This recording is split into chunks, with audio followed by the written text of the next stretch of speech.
Hello guys, this is Joshua Balls here. Check it out, time and do a review for my first Christmas movie, and that is Home Alone. What else do I need to say about it? It's a classic. But I just want to make something aware that if I go to my analytics on my YouTube studio, according to this, only 76.9% of the people that watch my videos, no, only 22.9% of the people that watch my videos are subscribed. I don't know if you can see that, but yeah. Can we sort that, please? Let's get it a bit higher, because that means 76.9% of people who watch my videos are not subscribed. So if you see this video and you like it, make sure to subscribe. I do more film reviews in the future. But first off, I hope the camera's not wonky. I don't think it is, but I have that weird feeling. Never mind. Overall, it's a really good film. I really enjoy it. I really enjoy it for the fact that it's a kid basically trying to kill some burglars. Okay, let's just get to the main plot of this film. The plot's quite simple. Basically, for Christmas there, if you have not seen this film, which if you haven't, then I don't know what to say. But basically, the main character, which is Kevin McAllister, played by Macaulay Culkin, basically his family's going on a trip for Paris for Christmas, but they leave him behind as the youngest child, so he's basically home alone. And then some burglars are going to try and burgle into his house, and he has to stop them. That's kind of the point of this film. It's got more so about family and the kind of importance of family. One thing I did like though is at the start, I will probably talk about spoilers because if you haven't seen this film, then I don't really want to know what to say.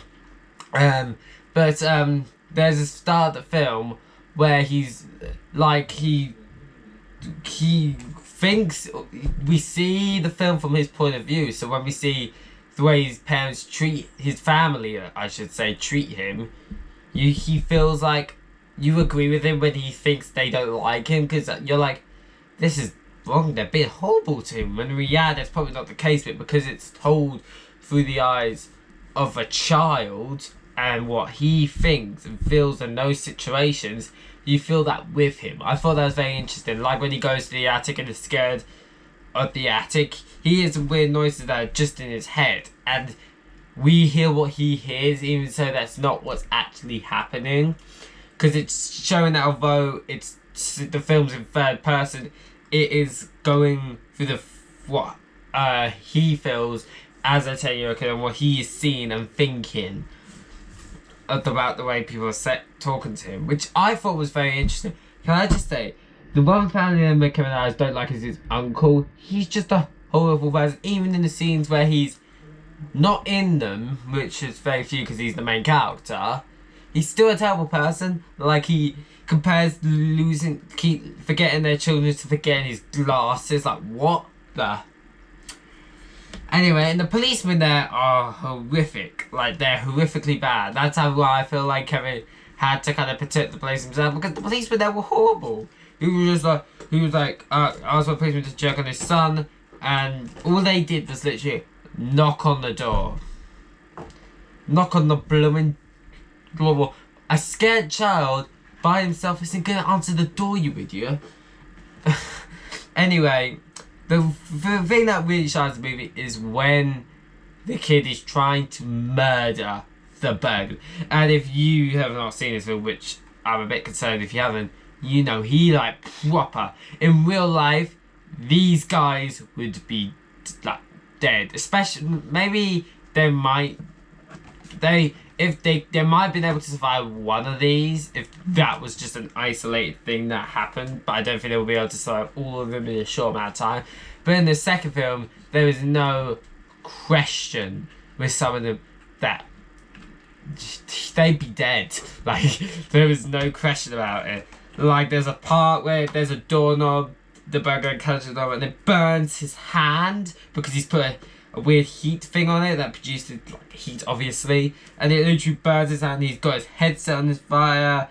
He got a gun. It's not, I don't think it's shooting proper bullets, which if it did, then, you know, that would have made this film even more weird. But he basically shoots him, whether it's just there or something in the private. It's like, it is like, they basically end up getting chucked into a brick wall. Someone gets a crowbar whacked over their chest. Like, it's just like, jeez. And I loved every bit of it. It was funny. I enjoyed it. What can I say? I'm a sick person. I enjoyed a kid trying to kill people. Anyway, the moral was quite good as well, because over time he kind of realised that he doesn't actually dislike his family, and over time he grows to kind of understand how much he cares about them, which is good. But the reason why I like this film so much is just the scene when he basically tries to murder the burglars, and it's done so well and comedically. It is such a funny film. There are some parts that just were really funny to me, and I really like the combination of the two burglars, Howie and Marv. They work really well together and had good chemistry together, and they were funny. I laughed. They were enjoyable. I do think they're a bit more funny in the next film, but I don't know. But the way they sell what happens to them, it is incredibly funny. So, yeah, overall, I've given this film probably an 8 out of 10. I really enjoyed this film, and it's probably one of the Christmas classics. So, yeah, that's my thoughts on the film. Let me know what you thought in the comment section below. I hope you enjoyed this video. If you did, don't forget to like the video, subscribe to the channel if you haven't yet, turn notifications, never miss a video. See you all in the next video. Bye, guys.